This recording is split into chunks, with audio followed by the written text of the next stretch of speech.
Okay, well, hi everybody, welcome. Wish I could see all your faces, especially those of you that I haven't seen in a while, my old colleagues and friends from out west.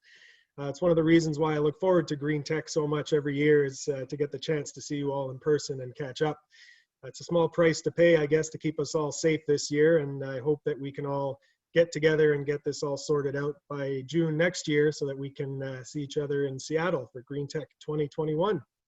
But thank you for all being prompt. It looks like it's right on time. Welcome to our third GreenTech session, this time with a theme of minimizing carbon at ports and terminals.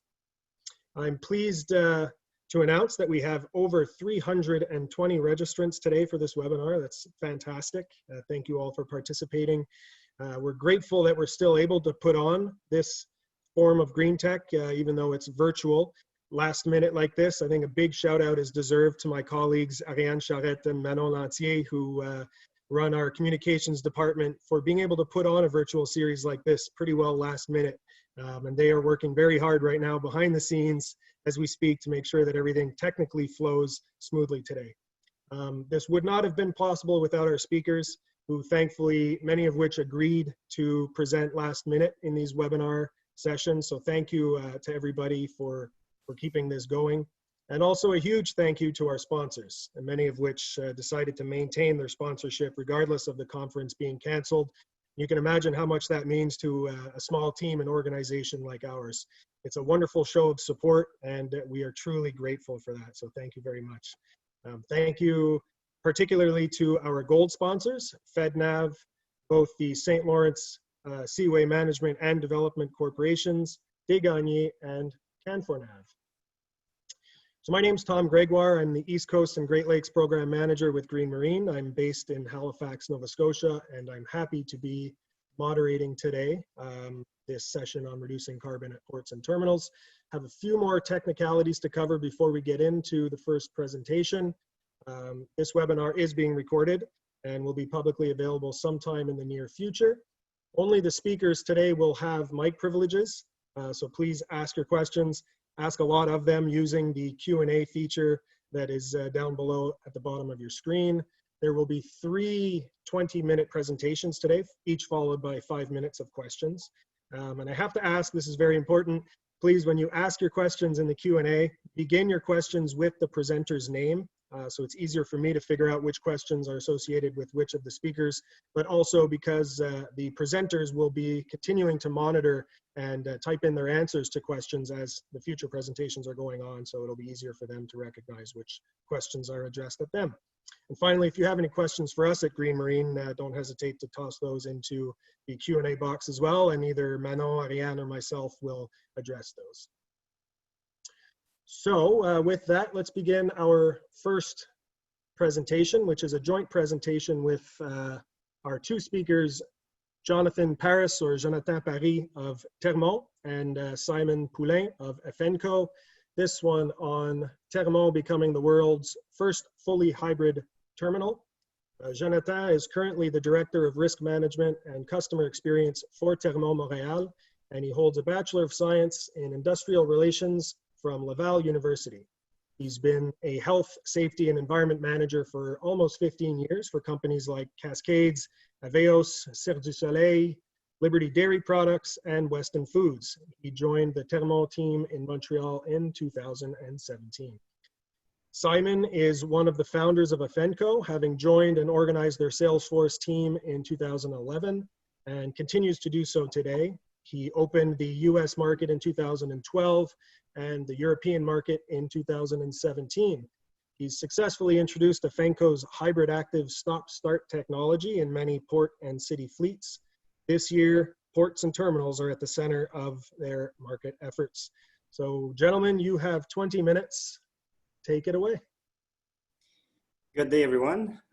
So I will be leading the this webinar, and Simon will join me. Basically, I will mostly cover the reason why Termont went in that direction, all the technical aspect, and all of the information related to the Effenco product. And the project we built together is going to be covered by Simon later on the conversation. So welcome. My name is Jonathan.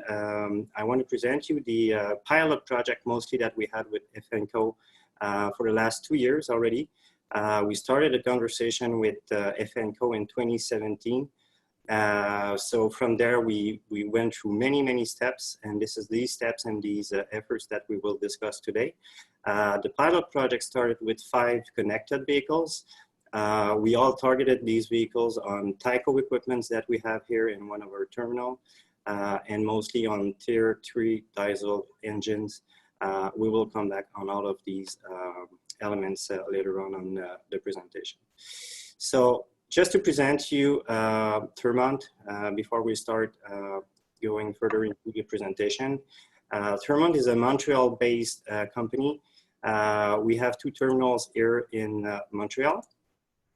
These 2 terminals basically are VO and Maisonneuve. Actually, we're a city port. You'll see later on that it has some importance in the choice that we did, which means that we live very close to our neighborhood. And this is one of the reasons we decided to go through that process and to choose a system like a FENCO system.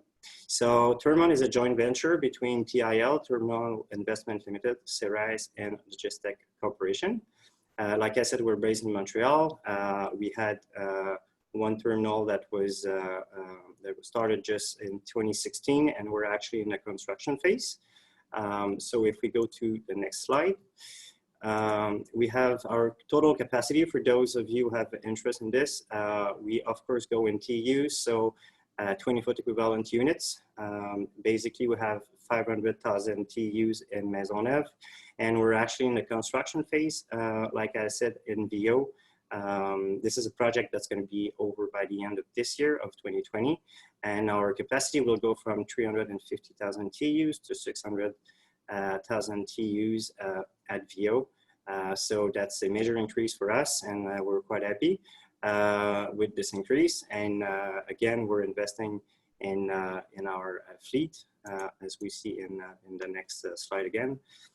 So our fleet for both terminals is 6 STS cranes. We're actually expecting some new cranes to come in just a few months from now. We have 19 RTGs for both terminals again, 20 fronts and stackers, and 62 yard tractors. That's what we will be mostly discussing today, the yard tractors that we have. For you to know, our fleet is composed of both Ottawa and Tyco yard tractors from some different generations. They're all pretty modern, and this is the equipment that we targeted with the specific FENCO project, and this is what we will be mostly discussing about. So Termont basically became a member of the Green Marine Alliance in 2016. We based our decision at joining the Green Marine group because we had a real desire to reduce Termont's ecological footprint. This is something we really wanted to work on. We all know that the marine industry is not well known for its ecological footprint. Well, was not well known. I think things were changing very quick, and we wanted to be part of this movement. One of our preoccupations was to reduce basically our greenhouse gas emission. The FENCO project was going exactly in that direction. Also, we want to have a positive impact on our community. We have a neighborhood community here with the Port of Montreal. We have implemented a lot of different initiatives across the time, especially when it comes to noise. We have done a lot of things to reduce our noise in the area. Like you see on the photos, or you saw on the photos previously, our cranes are gray. There's a reason for that. That's because the neighborhood asked us to basically reduce, or to have for them to have a better visibility and not to have the red cranes that we used to have. So this is part of the things we implemented with a discussion with the neighborhood committee. We also have a container layout at VO, in fact, where we lay out these containers and to reduce the noise impact on the neighborhood. So we built kind of a wall to reduce the noise. Of course, having these equipment with Effenco on also have a positive impact on our noise, since when the equipment is stopped, basically there's no noise, or there's a major noise reduction. Again, another thing is that we are, when we use generators, we always orient the generators in the opposite side of the community to make sure that there's no noise coming from it. So basically, that's why we went with Green Marine. We wanted to have a positive impact on the community. Also, that's a good tool to benchmark with the industry and to have and learn from the best practices across all of our industry. If we go to the specific FENCO project, we were looking for a project with a positive impact on many different aspects, including cost, environment, health and safety, maintenance, equipment reliability and availability also. So looking for something with a good return on investment is not always that easy, but we found that project and we started having discussion with Effenco in 2017. Basically, the idea here was to have, of course, a GHG reduction, cost saving. Simon will talk about it later, but there are cost saving in terms of maintenance and fuel, of course, associated to this project. It's easy to implement. It's important to know that we can use our actual fleet and modify it. So there's no need to buy new equipment. We just work on our actual fleet and modify it. One benefit that we did not consider as first, but came out of this project, is that on the health and safety side, there's a major reduction on the vibration to the yard tractor operators. So that's also very major to us, because we had an ergonomic assessment done 2 years ago. And one of the issues we had with the yard tractors is that we needed to reduce the vibration. So this is something that came out of this project. So I'll let Simon talk about the specifics of the project and the results. Hi, everybody. Thank you for receiving us like that for that presentation. So I'll be kind of brief, but explain the project in more details. So just a brief introduction to Effenco. Effenco was founded in 2006 by engineers of ETS University in Montreal. It was based in Montreal, and right now we have 50 employees that works mostly in projects in North America and Europe at the moment. So Effenco, why Effenco? It started with efficient energy. Yeah, if you can go to the next slide, sorry. So efficient energy company. So Effenco is based on this. So at the beginning, the founders, the goal was to reduce the impact of fuel consumption in heavy trucks. So our technology is based on class 5 to class 8 trucks. So mostly heavy vocational trucks that are working on sites as terminal tractors in Termont. So if you can go to the next slide. This is the technology. So when Jonathan explained that it's not intrusive, it can be installed on new or existing terminal tractors. There's no need for extra infrastructure, so you don't need to plug it. It works by itself, so it recharges when it's going and use that energy when it stops. It's a cost-efficient technology. It's not very costly compared to the ton of GHG that are reduced, and you can deploy it fairly fast. So I'll show a bit later, but to convert all the trucks of Termont, it's going to be in a short period of time. It doesn't need to be a huge project in many years time. So basically we have an hybrid stop-start generator. It's an electric motor that is attached to the transmission. You can see it in the frame of the truck. So we attach it to the transmission. So this is used to restart the truck and also to recharge the ultra capacitor.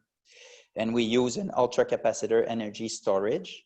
So this is kind of a battery, if you want, that can be cycled many times. So we recharge and discharge them many times during the day.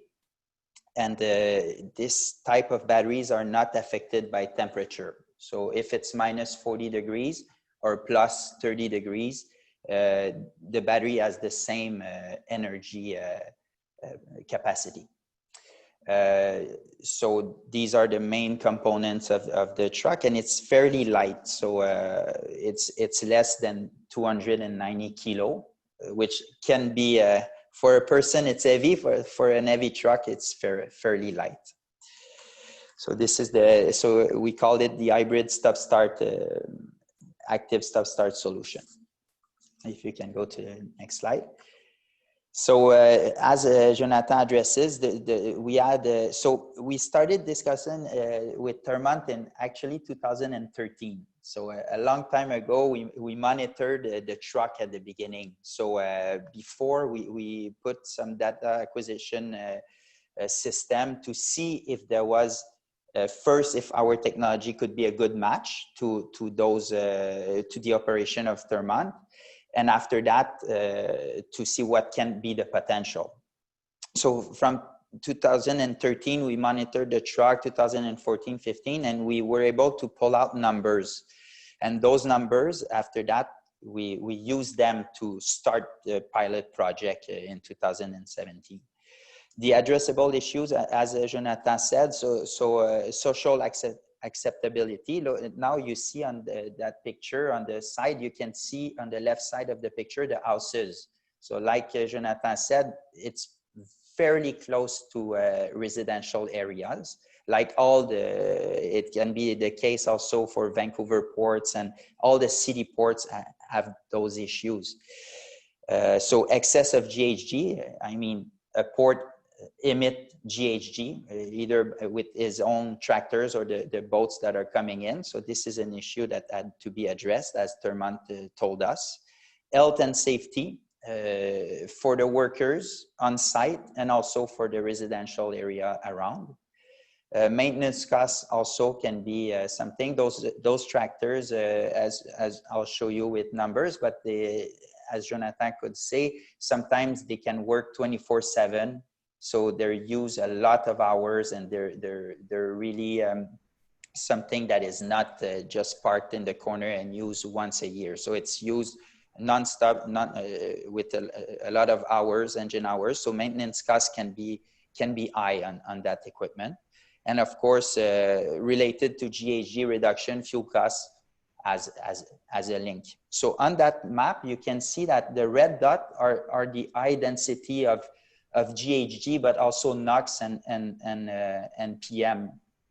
And the little blue line is the trajectory of the truck. So what the truck does. And everywhere that you see red and green and yellow, this is where our technology can affect positively the emissions. So if you can go to the next slide. Okay, so this is the pilot project, like Jonathan said, started in 2017. We put some tractors on, and in 2018, the data acquisition for the project started to be in place. So we saw a result that was fairly close to what we've calculated from 2013 to 2015.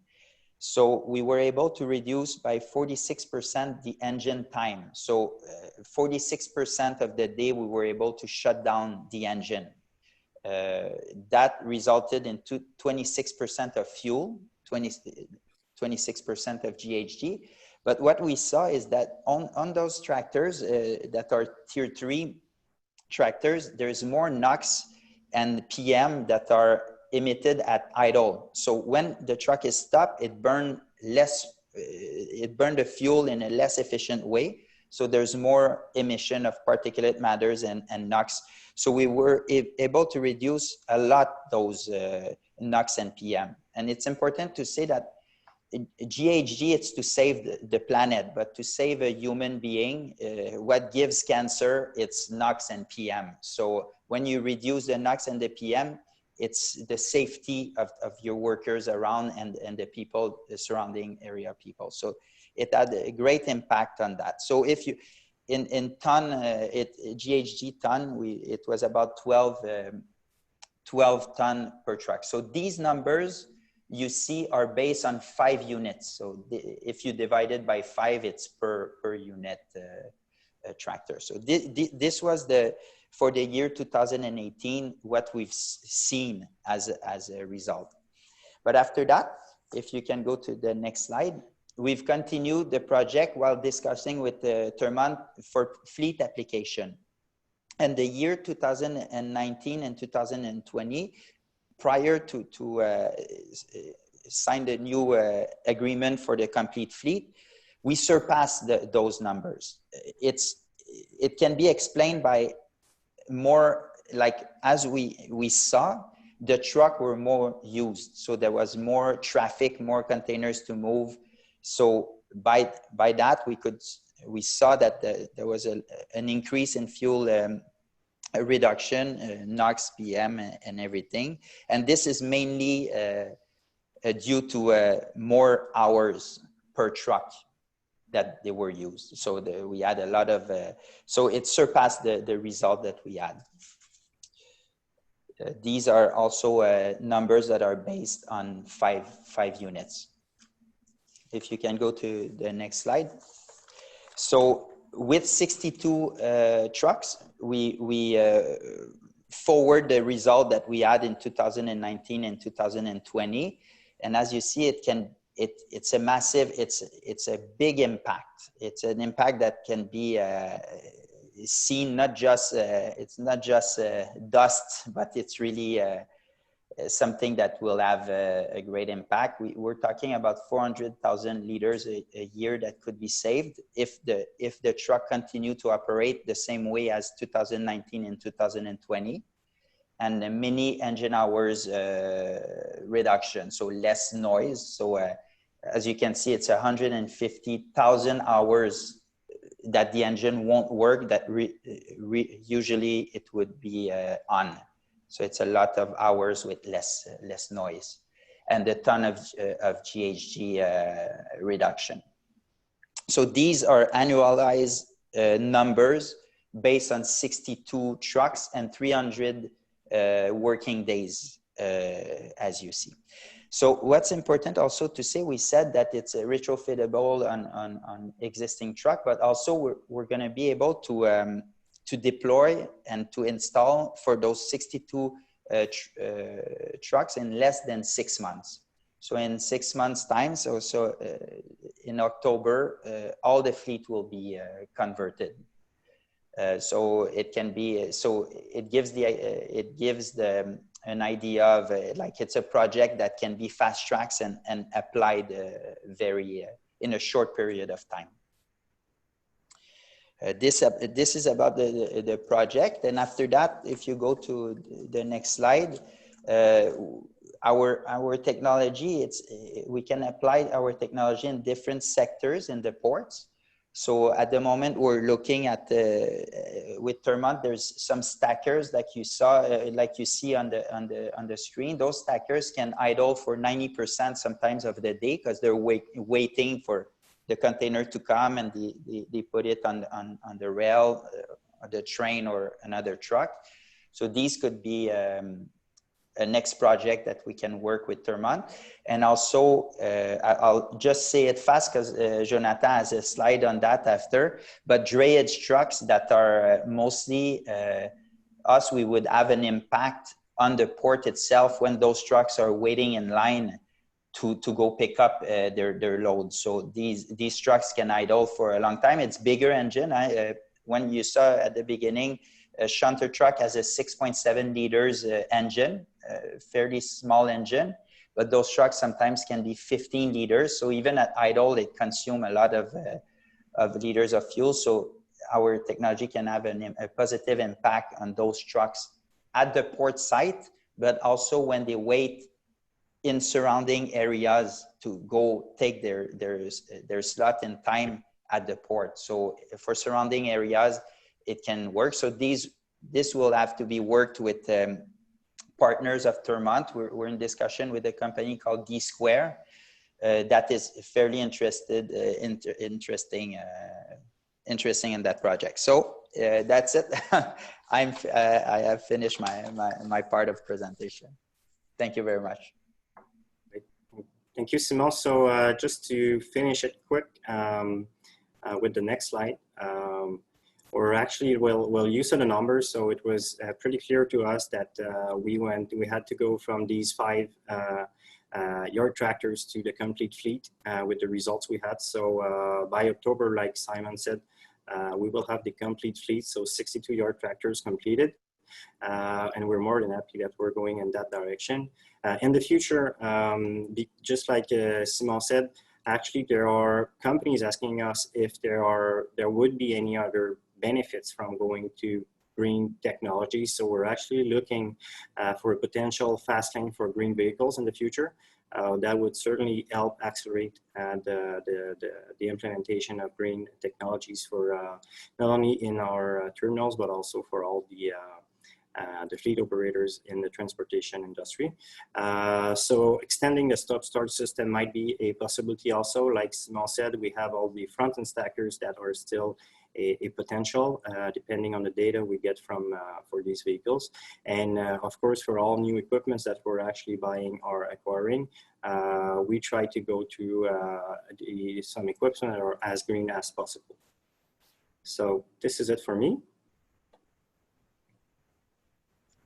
Well, thank you so much, gentlemen. Those are impressive numbers and reductions over the last 2 years. And even though this session's on reducing carbon, it's always great when a technology comes out that can simultaneously provide other reductions, in this case, NOx and particulate matter.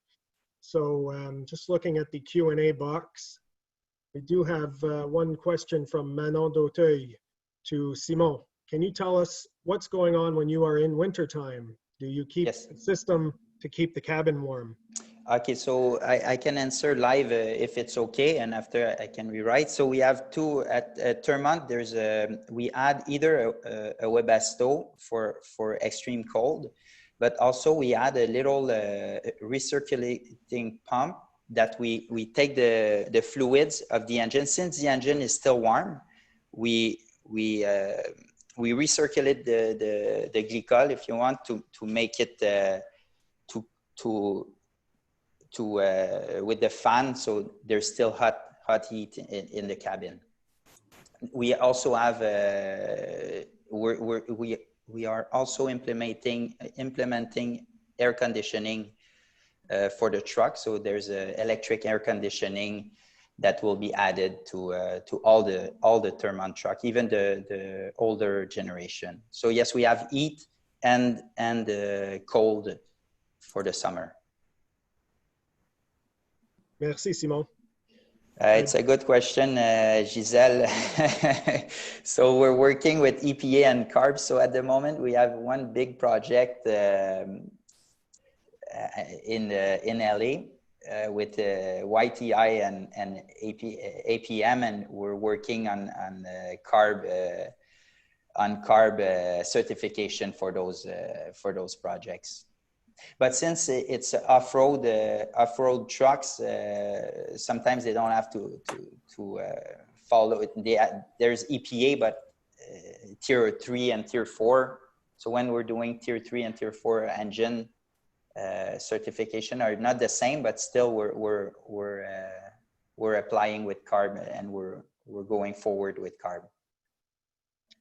And Simon, I'll just ask the question so that other attendees can know the question. So that one was, what is the status with EPA and CARB verification for the technology? Another question is from Steve Nicholas. What is the per unit cost? Okay, so it depends on it really depends on option that you're gonna add. So YT, like in Termont, there's no fifth wheel if you want electric fifth wheel, so we don't have to put an electric component that assists the fifth wheel.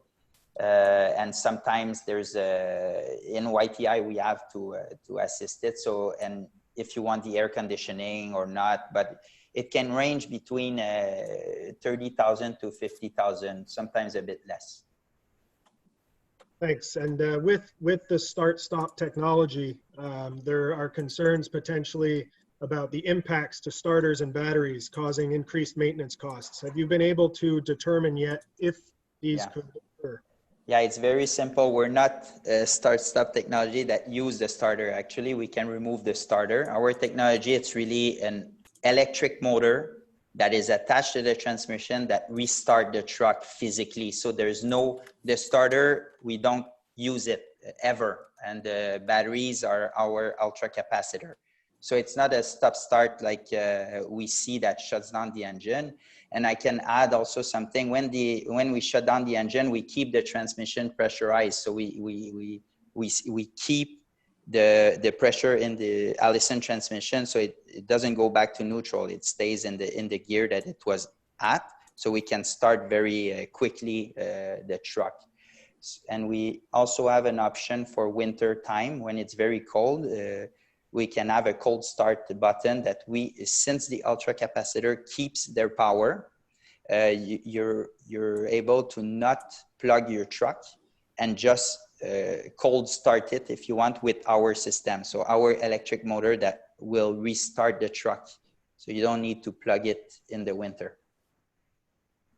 And one last question here. Are these primarily used as retrofits? Not really. We're doing also new trucks, but we can do retrofit. So both retrofits and new. Great, thank you. I wouldn't mind asking a question to Jonathan. Obviously, being the first to do anything comes with a level of uncertainty and requires a bit of faith that what you're doing and planning is actually going to work. And you don't necessarily have a wealth of resources or people that you can learn from who have gone that way before you. So, what advice or lessons learned can you offer to others on the line that might still be in a decision-making phase, that are possibly waiting to pull the trigger on some big decision, or they might have some fears or reservations, whether it's specifically going fully hybrid or just more general than that?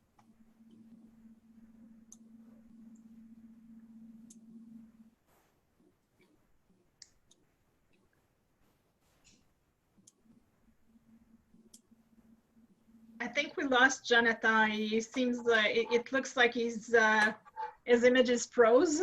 So maybe we should just move on. Yep, Sorry. we will then move on, all right, to our second presenter, who is Sarah Froman of the US EPA, who will discuss with us some promising practices to decarbonize the clean the air. Sarah has led several voluntary and regulatory initiatives to advance the measurement and mitigation of mobile source emissions since joining the US EPA. She's in the Office of Transportation and Air Quality since 2005. She is currently the team lead for EPA's Ports Initiative, a collaborative effort with port stakeholders to advance next generation clean technologies and practices that can improve air quality and increase economic prosperity. She has a Bachelor of Arts from Tufts University and a Master's of Public Affairs from the Woodrow Wilson School at Princeton University. So Sarah, you have 20 minutes and the floor is yours. Wonderful, thanks Tom. And now Jan, we can move to the next slide. I wanted to start off just by talking about what the EPA's Ports Initiative is all about, for those of you who are unfamiliar with it. So this is the US Environmental Protection Agency's program. We're really working in partnership with the US port industry, community groups, environmental NGOs, and our local, state, and other federal agencies to, put it simply, we're trying to accelerate adoption of cleaner technologies and operational strategies, as well as good planning practices that can pave the way for strategic clean air and carbon reduction goal setting and the projects that will get you there. So these are things like emissions inventories and clean air plans, as well as community engagement. So, our effort is very much aligned with Green Marine's mission. So we're always happy to be able to share information with Green Marine members and other stakeholders. And today what I'm going to do is just touch on examples of these good practices to decarbonize and clean the air, and some of the EPA resources we have that can help stakeholders adopt them. So we can get started on that journey, Ariane.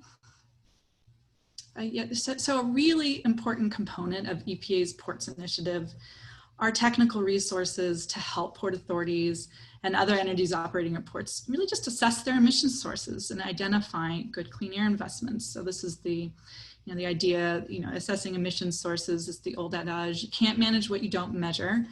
And then to be able to identify what you would consider a smart strategy for your port. As most of us know in this sector, it's not one size fits all. And it's really important to assess and identify strategies that best meet the needs of the port and their operations. And I'll say again, this including through, and I heard this from the previous speaker, through community and other stakeholder engagement to identify what the priorities there are on the local level. So I'll walk through just a few of our major resources on this slide. Going to the next page, next slide.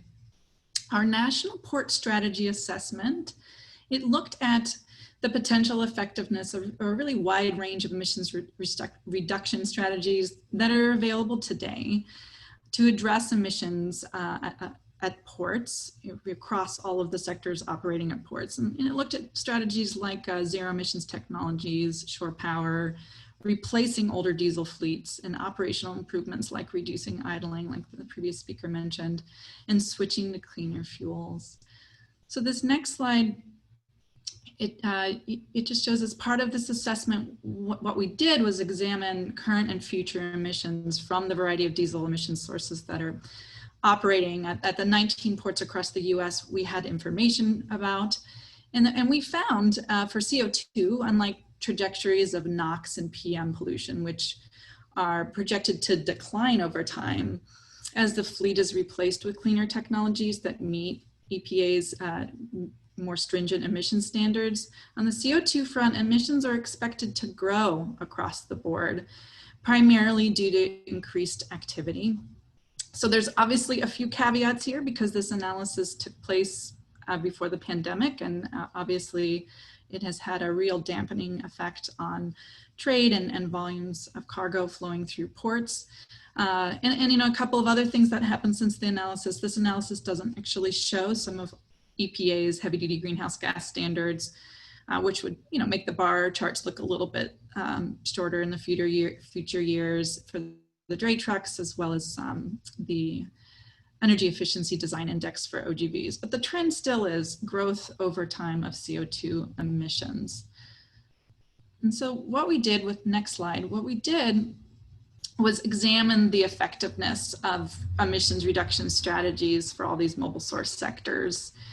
And what we found were there were certainly strategies that provide significant CO2 reductions. The ranges you see in this table reflect the differences in the scenario aggressiveness. And I'm showing CO2 here since that was sort of the focus of today's webinar, but there were similar findings for PM and NOx as well, particularly significant reductions from replacing older diesel equipment and vehicles. And one other takeaway in the report is, there are effective strategies available for every type and port, but it varies. The most effective strategy, obviously, it will depend on the type and size of port. And so one of the things that we did in this assessment was do a stratification analysis, examining the impact of these strategies by port type, container, bulk, and passenger, and whether the port was large or small. And next slide, we also released a more detailed assessment of shore power to really help port stakeholders evaluate the strategy and estimate potential emissions reductions. In our head, one primary purpose is for applying to the DERA program, which was an EPA grant program, but this can be used for anyone's internal analysis and assessment. Again, shore power is a strategy that offers significant air pollution and greenhouse gas reductions. It's going to be most impactful at ports where there are frequent callers, so that those vessels can take advantage of the technology, so passenger and container vessels. And what this report did was, there's a beginning part of the report looks at technical and operational characteristics of systems in place in the US, and then there's a second part of the report that speaks to the methodology, how you estimate emissions reductions, including CO2 emissions. And we are planning to update this report and the calculator with information on new projects that have taken place since this publication in April 2017, and also new emissions vectors that EPA has. So we'll be kicking off that work later this year. Next slide. As a complement to our national level analysis, we released a collaborative report with Port Everglades, showcasing lessons learned and methods that we think other port operators can use in developing their own baseline and future year emissions inventories, and for conducting scenario analysis to evaluate potential emissions reductions benefits from different strategies.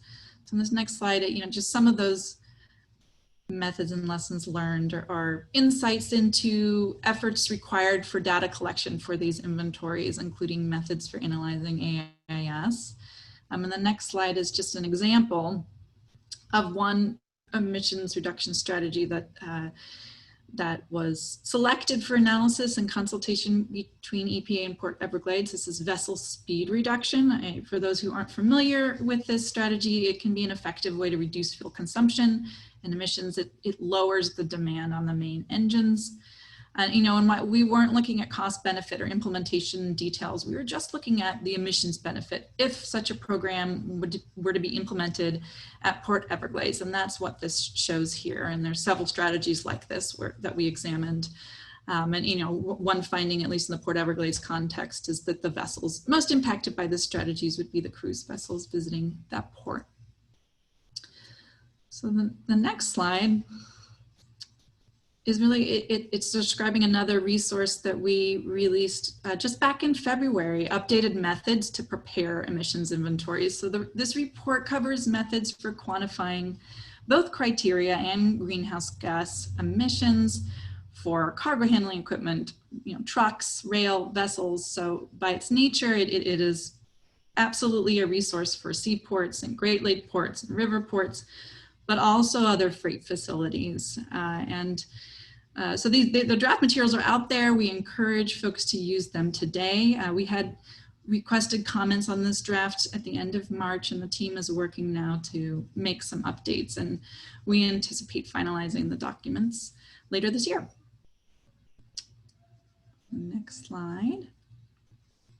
A couple of other upcoming resources. We're just about to publish some fact sheets on operational strategies that can both reduce emissions and increase efficiency, things like vessel speed reduction and gate management strategies.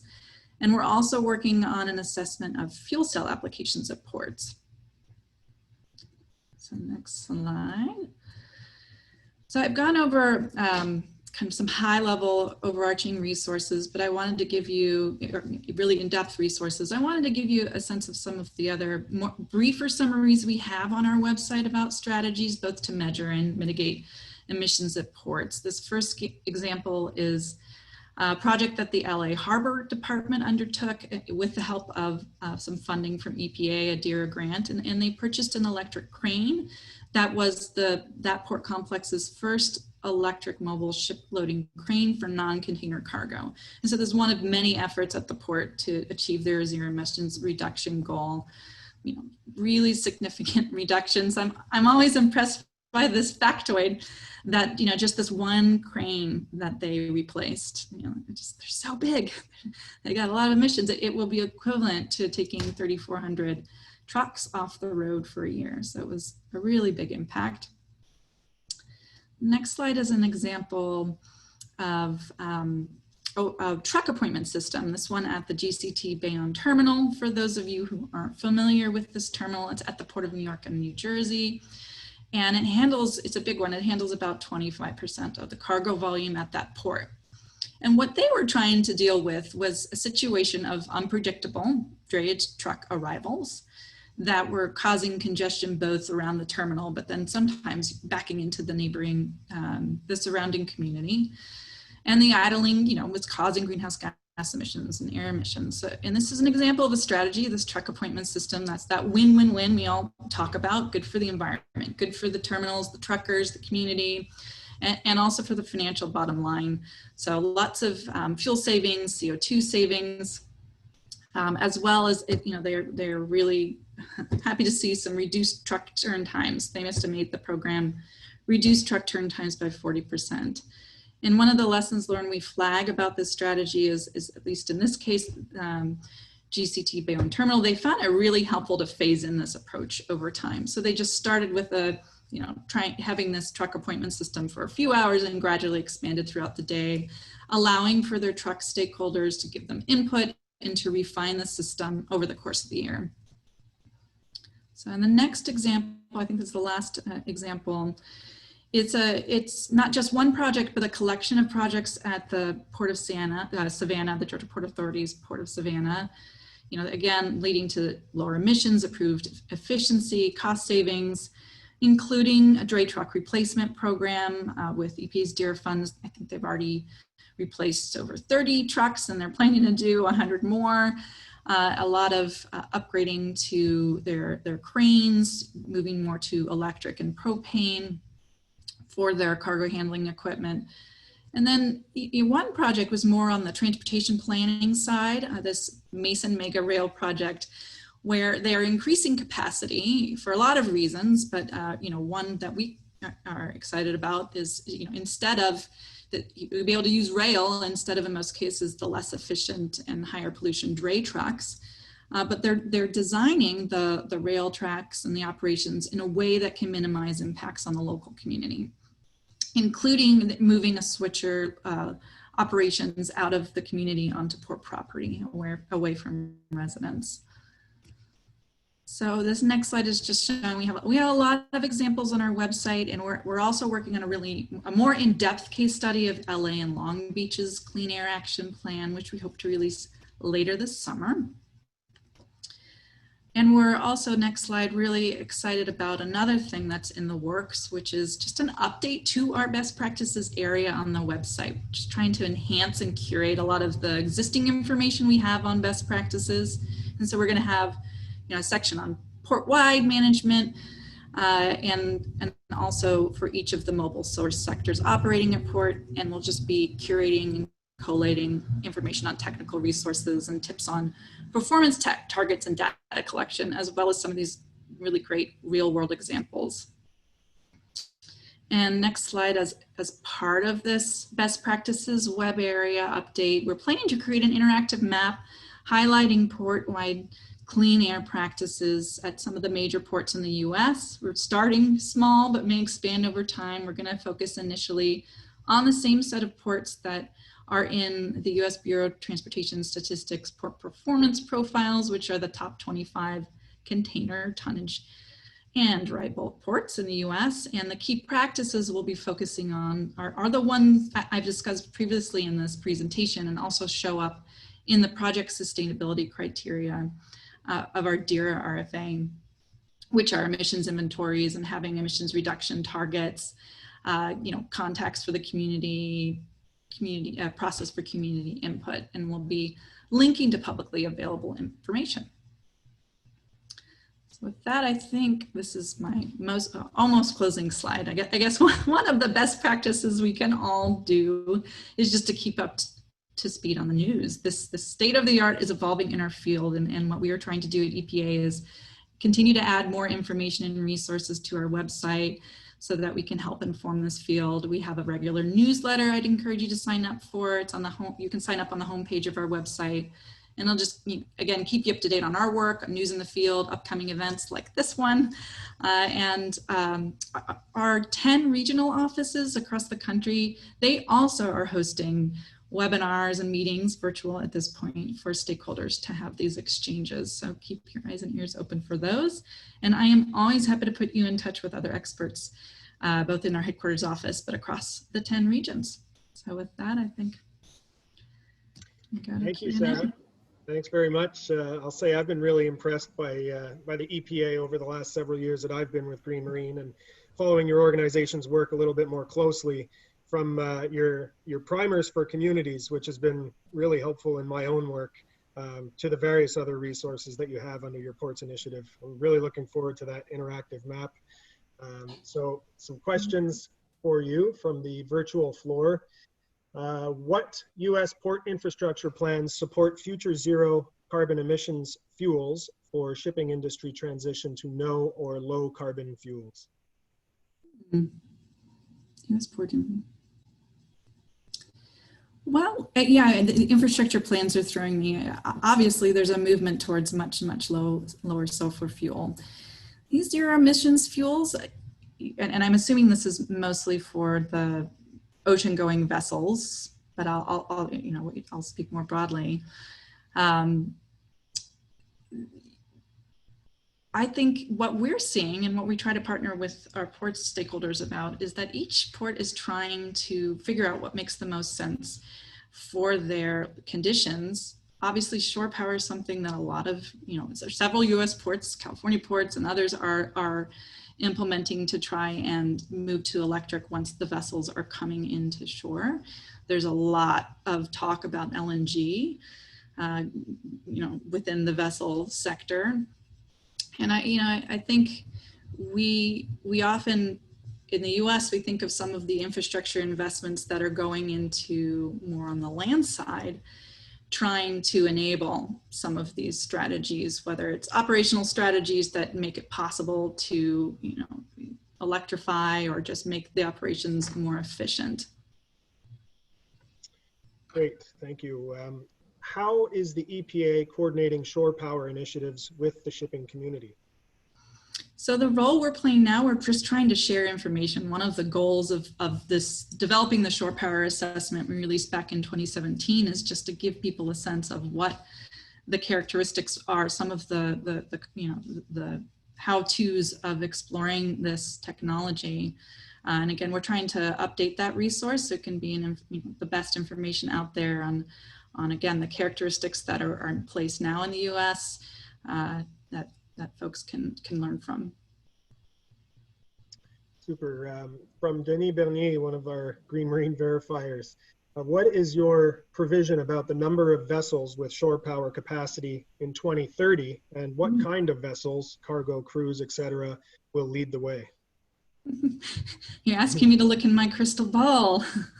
I don't know if I have an answer for what 2030 looks like. Again, all the findings are that this technology makes the most sense practically for those frequent callers. So ports that have a lot of frequent cruise vessels or cargo vessels.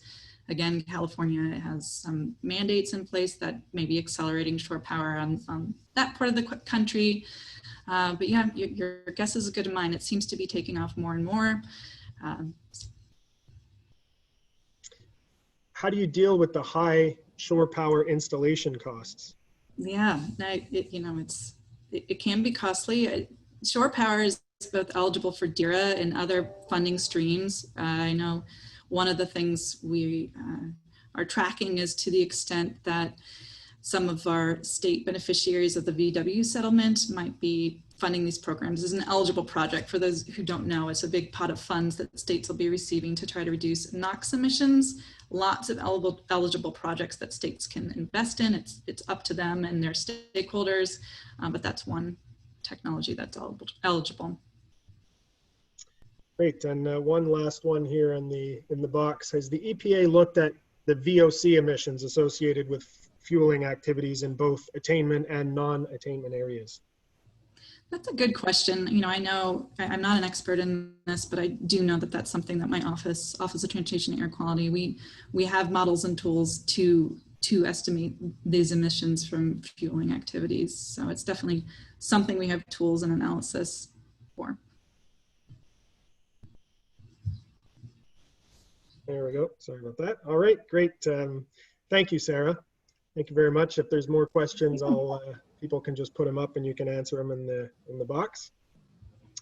And now our third and final presentation is by Claude Comtois, a professor at the University of Montreal, on some challenges and opportunities of energy transitions at seaports. As I said, Claude is a professor at the University of Montreal. He's a senior member of the Inter-University Research Center on Enterprise Networks, Logistics and Transportation, an academic advisor for the Port of Montreal, and director of the Quebec Maritime Network on Intelligent Port and Maritime Transport. He's authored or co-authored over 200 peer-reviewed scientific publications and has supervised over 40 research projects collaborating in the transfer of knowledge to government agencies and private corporations. He currently supervises projects on innovations and competitiveness of port systems and adaptation measures of ports and maritime transport to climate change. So, Monsieur Claude, the next 20 minutes are yours. Thank you. Okay, The capacity of ports to adapt to changes in energy and resource use is a key issue in sustaining their competitiveness. The opportunities for port and maritime transport components to respond to this global challenge is likely to be manifold in the next decade. This raises a series of key issues. How is global energy supply chain evolving? How the search for higher level of energy efficiency transforming port activities? And above all, how port administration responding to the needs arising for decarbonization of the maritime economy. Next, please. Examination of seaborne trade indicates that the total volume of freight needed for economic activities and being carried by maritime transport amounts to more than 11 billion tons per year. In 2018, tanker and coal trade accounted for more than 40% of total maritime trade volume. While important, the shipment of fossil fuel is declining, as it represented 55% of global shipping trade volume 5 decades earlier. Next one, please. Global energy demand currently amounts to 275 million barrels of oil equivalent per day. Fossil fuel are fulfilling 80% of this demand. Next one. But the lockdown causing global recession has resulted in plummeting energy demand and collapsing prices. We are rather unsure whether oil demand will return to previously high given rising pressure for a transition to clean energy, expansion of electric vehicles, chronic oil surplus, and declining investments. We believe that only low-cost producers will survive. LNG, as transition fuel, should benefit from length period of low prices. More competitive LNG supplies should accelerate the evolution away from oil-like pricing toward more flexible contracts and delivery options. The prospect for prolonged low prices will be detrimental for LNG producers like United States. We can observe fundamental changes in energy and raw materials supply. Refineries and unabated fossil fuel power generation will become less relevant as a result of changes in market demand, thus affecting ports. Next one, please. For example, many Canadian ports are in the middle of a complex web of energy flows through fossil fuel handling, refining, storage, distribution service to offshore oil and gas activities. But there's a reduction in fossil fuel, changes in supply chain, modification of maritime routes. All this will be bringing much uncertainty about future port and transport demand as ports are obtaining financial benefits from fossil fuel throughput. Next one, please. Now, it is important to underline that port are active end user of energy in terms of assets, operation, and across all the spectrum of supply chains. These observations are further compounded by key drivers in the life cycle of the port system. Next one. We have conducted a study among various ports in North America, Western Europe, and East Asia in relation to cyber-physical system applied to the design of intelligent ports through physical internet, artificial intelligence, digitization, and automation. Now, these disruptive innovations are leading to increasing demand for energy under different forms. Next one. A study conducted among several ports in Asia, Europe, Latin America, and Africa suggests that complete electrification, for example, in container terminals, could increase electricity consumption by more than 60%. Next one. Now, ports and supply chains make strong economic contribution, and hence inaction would be paid by a wide range of sectors of the economy. The importance in global trade of ports implies that failure to develop effective adaptation strategies would inevitably have local, national, and wider economic repercussions. As a result, port authorities are hard-pressed to become more active stakeholders in energy transition and decarbonization. Dramatic changes are currently in operations or being canvassed in port businesses. For example, technological measures to improve energy efficiency of ports could yield a substantial part of the needed emission reduction. An increasing number of ships and ports are covered by green port fees and similar schemes, green berth allocation policies, green procurement and carbon pricing schemes are also being applied in some ports. In addition, port energy transition can also combine measures to reduce energy consumption and cost by minimizing ship idling time, optimizing the landside operations of calls, using digital technologies to facilitate logistics processes, developing innovative mobility concepts, including electric charging system and shore power facilities. New energy generating markets are underpinning innovative port economic activities. Another solution pertains to structural change by relying on closed carbon cycle approach or recycle waste. Port energy harvesting system with renewable energies and the interlinking of power plants and consumer plants to promote efficient use of resources. Next one, please.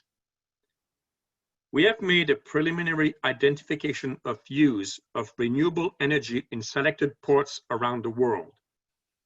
These include wind power, solar PV, tidal energy, geothermal, advanced biofuels, and fuel cells.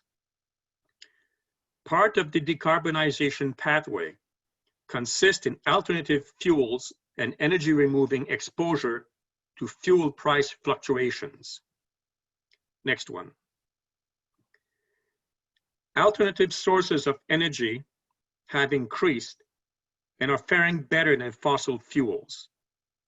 The resilience of renewables during the current crisis shows that they have become more competitive energy supplies. There are waves of changes or market forces driving decarbonization and energy market in a post-pandemic world. Currently, private financial institutions are offering additional incentives to smooth the path to decarbonization. Direct investments are funneled towards sustainable technologies and fuels, including ambitious decarbonization target. These technological innovations create business opportunities not found in traditional fossil fuel. There is the opportunity to engineer a new green recovery by deploying massive crisis stimulus to build low carbon energy infrastructure. Next one, please. We have held an international conference in Montreal, gathering over 75 multi-stakeholders from the port and the maritime transport sector coming from Europe and North America. Our intention was building collective intelligence to identify avenues to consider in terms of corporate strategies and public policies aiming to improve the competitiveness and overall positioning of the maritime and port industry in an environment of disruptive technologies. One of the workshops aimed at identifying obstacles and catalysts for the development of sustainable options for energy transition in ports. The workshop had 2 sessions. In the first session, each participant was provided with a picture of present-day conditions and trends, overview list of desired future options, and then we undertake a survey on scenarios for port decarbonization. All the participants were asked to rank the probabilities of various scenarios by 2030. Members of the industry have selected as the most probable the following 5.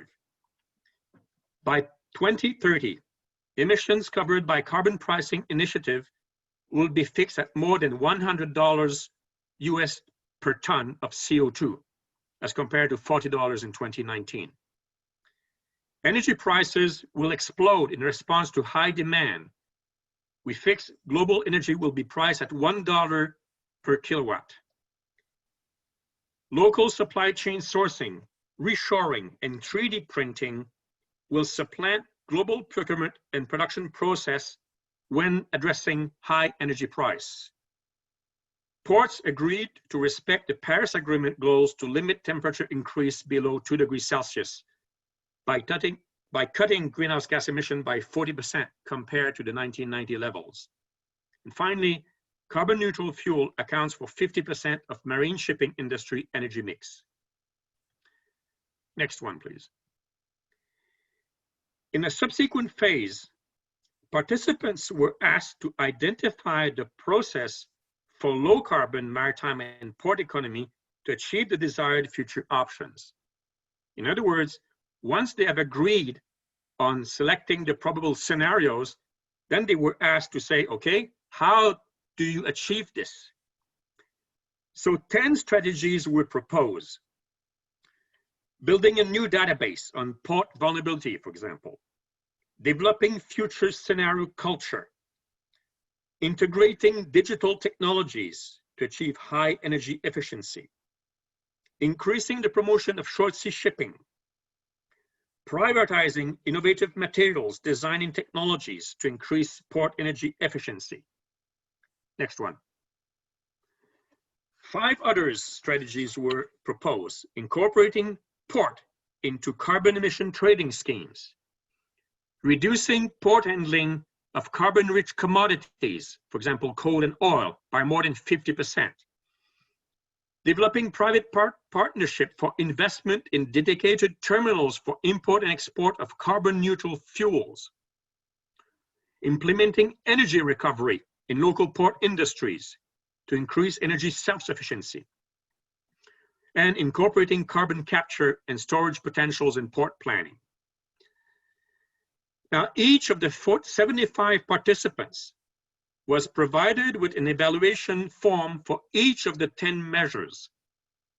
And each measure was discussed in 11 small groups during the workshop, with a minimum in each group of a researcher, a government representative, a carrier, a terminal operator, a port authority, and a high-tech specialist.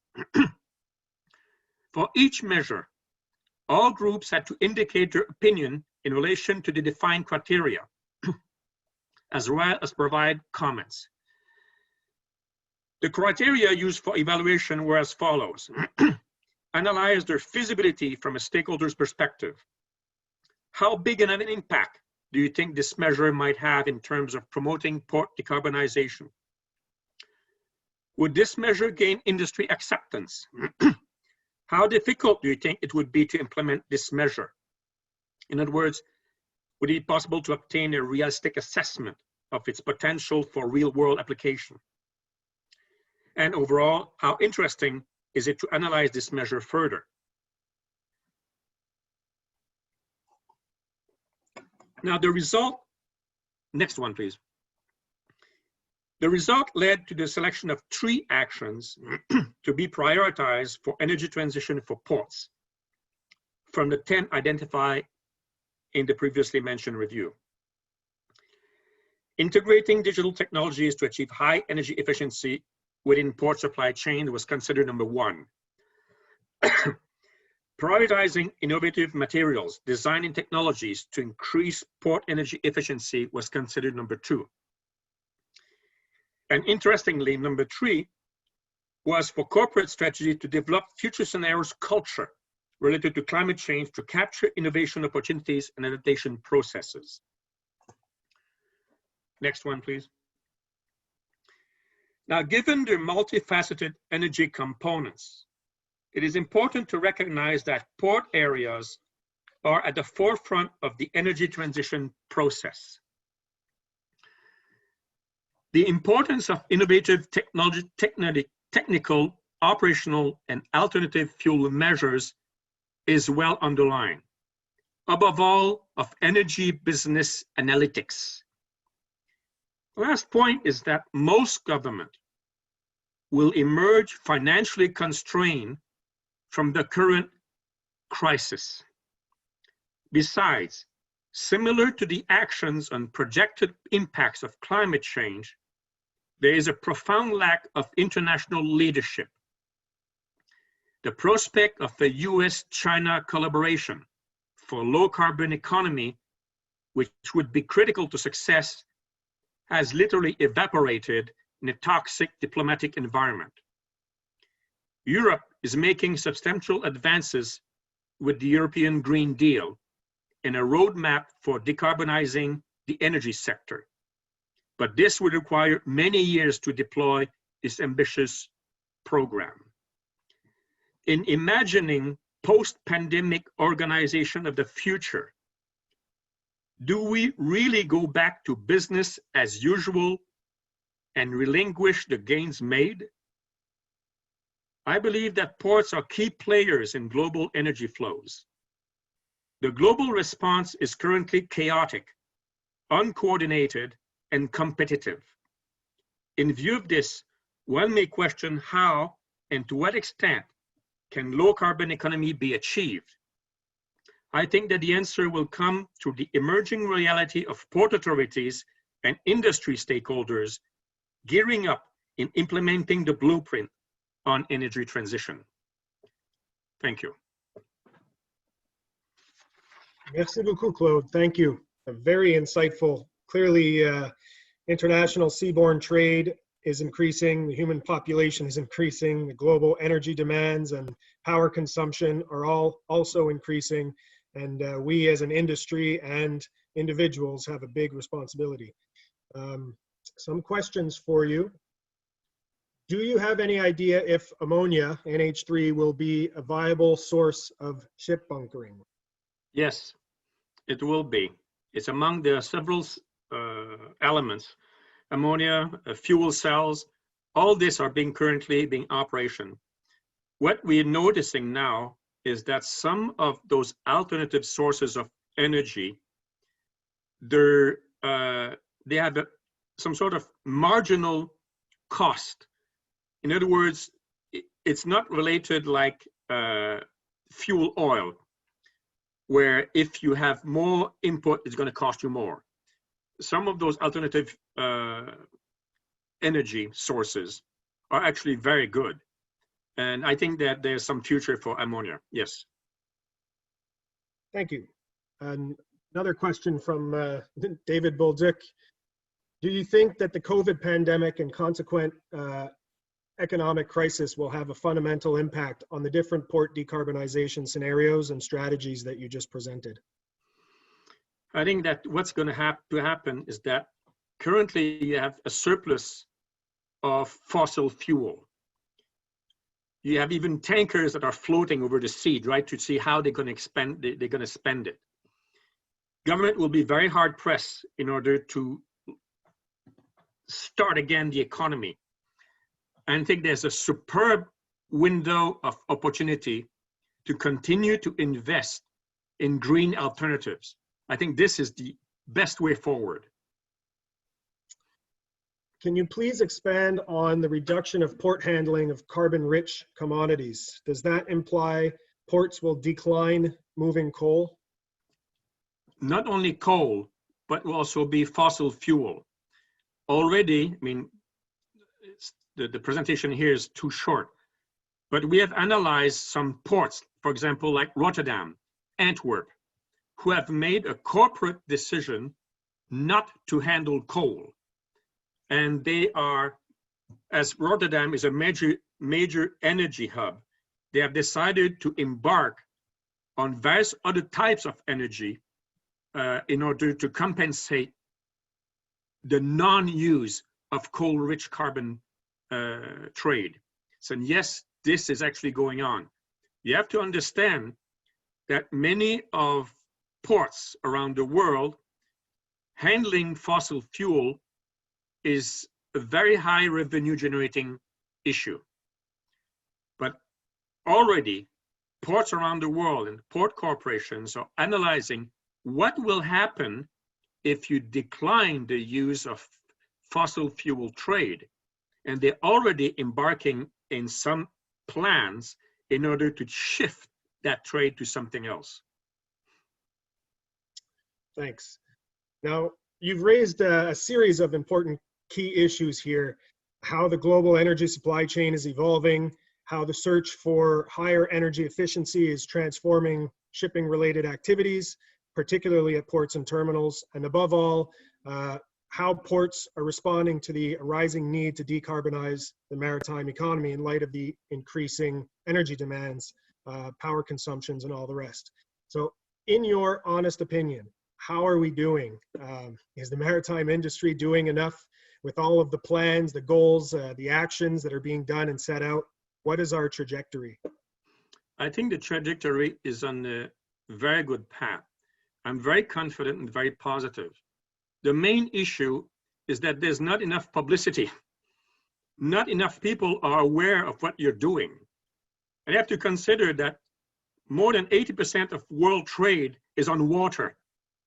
And people do not realize how, one, important it is, and two, there's not enough effort to publicize all the actions that you're doing. For example, Sarah just mentioned what the action done by the EPA. And I agree, I mean, it's very good. How many people around the world are aware of this? I mean, the Green Alliance is a very good platform, but how many people, I mean, I'm saying about the local communities are aware of this? I'm not so sure. I think that there's some efforts that have to be made in order to publicize your best actions. I think you are in the right pathway. I don't have any problems with that. Otherwise, I would not be doing what I'm doing. So I think I'm very confident, remain very positive. When you talk to people from the industry, they are making very nice steps. Some of them are very original, but very few people are aware of this. That's the problem. Thanks. Some more questions popping up. Could you please expand your opinion on the leadership port authorities need to take locally, but also in coordination with other ports, some type of cooperation? I think that currently governments will be hard pressed to handle a lot of problems. And I think that the port authorities will be left on their own to make their own decisions. Yes, the governments will be able to provide incentives, fiscal incentives, subsidies, or something like that. But the bottom line is that the decisions will have to be made at the local level. I think it's the port authorities and the carriers, ship owners, that will have to make the first step, and then they will use this. I don't think you can expect a nationwide approach model that would fit all in all those types of different ports. I don't think this is reasonable, and it would be extremely bureaucratic. I think that you could have organization like the Green Alliance, the EPA, the Ministry of Environment, that could generate general overview, general policies.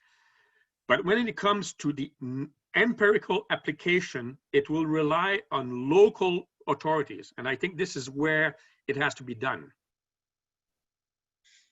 And we have one last one for you. You mentioned the energy web, which is being transformed. How can the upstream carbon emissions that are generated in the production and transportation of these zero carbon emissions fuels? That's a that's a very complex issue. You will need to do more research on this, because it implies to have a complete understanding of the supply chain from origin to destination. It implies to have a complete knowledge of flows, where it is going, in what quantity, and so on and so forth. So yes, it's a very good thing. Probably we'll have to start with this as one of the components to understand the energy transition in ports. Don't forget that the ports are just a pawn in the game. It's only one element in the supply chain. And how do we address the narrative that accelerating zero emissions equipment and fuels increases costs and puts us at a competitive disadvantage? I think that the market will reply to this. I've already mentioned some of the issues. For example, all those funds that are currently available that will be looking for areas to invest, I don't think they will invest in fossil fuel or something that will be very carbon expensive. They will be looking to something that in the long term will be high revenue generating. And you have to put that into the context that it is not located in some sort of vacuum. You will have investment in some sort of alternative energy concomitant with high energy price of fossil fuel, with the need for climate change, fighting climate change, the need for to answer the carbon pricing, and so on and so forth. So I think it's because you will have a plethora of actions that will be conducive to reduce carbon emission. Very good, thank you. And we still have some time left, and I think what we'll do is we have another question here for Sarah at the EPA, and then if we can, we'll take some more questions or open up some open-ended questions. So for Sarah, do you have any thoughts on how California's proposed changes to the at-berth regulations for shore power will increase the number of shore power capable ships that call to other ports? Sure. So I have not studied the proposed changes to the at-berth regulations, but I mean, from what I hear, they're intended to make things a bit more flexible. But what I can say just generally, you know, the more we see regulations or other incentives for shore power, it just will be directionally helpful in terms of getting more vessels equipped with the technology, which means then they can call on other ports. And the sort of calculus of whether the strategy will be feasible in other places becomes a little bit more attractive when the vessels already have the technology on the ship. Great, thank you, Sarah. And I don't see any more questions in the box, so I think let's have one open-ended question, and any of the presenters can speak to it if they'd like. You've all covered a lot of information in a short amount of time, and now you have the ear of 137 people on the phone. So using this opportunity, is there anything that you'd like to ask the audience, perhaps in terms of where you'd like to see increased participation in any of your pilot projects or areas where you're looking for input, information, influence? Are you looking to start any new projects? Are you looking for candidates to participate in anything? We have a variety of members on the line here that you can ask them to reach out after the fact if they're interested. So this is your chance. You have about 6 minutes. So yeah, I can speak briefly on our side. You know, the best, like Sarah mentioned, it's a reference, a referral, and I'm sure Jonathan would be happy with our help to be kind of a referral and to show what the technology, how the technology work in an environment like a terminal in Montreal, which is a similar terminal anywhere in North America. So just feel free to request us, and I'm sure Jonathan, maybe we can organize some visit at one point when it's open, maybe with other ports, to see how the tractors behave and what's the result with time. Yes, absolutely. I guess I can answer your question, which is, you know, would we want anyone to work with us on something? Our program is all about partnering with all of you. And again, our focus is the US, but we share a border with a lot of Canadian neighbors, and are always happy to start a conversation about just how EPA can assist you. You know, we always encourage folks on the US side to be actively thinking of projects that you want to tee up, both for our program, our DERA grant program for funding, but there are other federal funding sources, state and local. And we're here, our whole program is here to try to support you with whatever technical assessments you need. Community port collaboration, as Tom mentioned earlier, is also something we have tools for. And, you know, I will say we have 10 regional offices whose role, we have Ports Initiative team members, are really to try to support our local stakeholders. So encourage and help you conduct emissions inventories, and, you know, connect the tools and resources like the National Port Strategy Assessment and say, hey, look at this section of the document. You're thinking about that strategy. We have some resources for you that might help inform your work. So we are always welcome. We welcome folks to reach out to us and to have that conversation and partnership. Else? All right, well, what incentives have you found provide the biggest bang for the buck in increasing participation? And this applies to government and corporate audiences. That's a question in the box. It doesn't say who it's to. I imagine that was for you, Sarah. So what incentives have you found provide the biggest bang for the buck? Funding never hurts, right? Yeah.